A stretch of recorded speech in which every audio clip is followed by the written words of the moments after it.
મિત્રો, શું તમને ખ્યાલ છે કે બિઝનેસમાં એકાઉન્ટિંગ મેન્ટેન રાખવાનો મુખ્ય હેતુ શું હોય છે?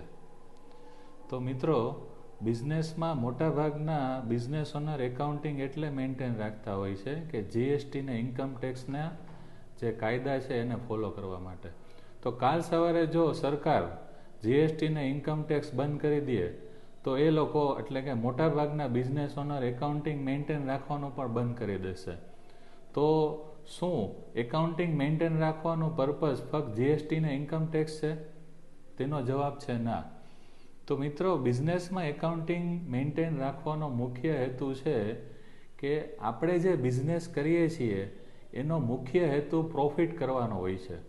તો ચોક્કસ સમયગાળા દરમિયાન આપણે ખરેખર બિઝનેસમાં પ્રોફિટ કરેલો છે કે લોસ કરેલો છે, અથવા એમ પણ કહી શકીએ કે પ્રોફિટ કરેલો છે તો કેટલો કરેલો છે. એના સિવાય બીજા ઘણા બધા રિપોર્ટ્સ આપણને બિઝનેસમાં મળી જાય છે જો આપણું એકાઉન્ટિંગ આપણે વ્યવસ્થિત મેન્ટેન કરેલું હોય તો.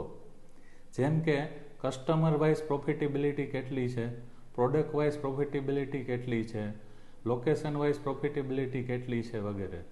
તો મિત્રો, એકાઉન્ટિંગ રાખવાનો મુખ્ય હેતુ જે બિઝનેસનો જે છે એ પ્રોફિટેબિલિટી જાણવાનો છે, નહીં કે ફક્ત જીએસટી ને ઇન્કમ ટેક્સના કાયદાને ફોલો કરવા માટે. Thank you.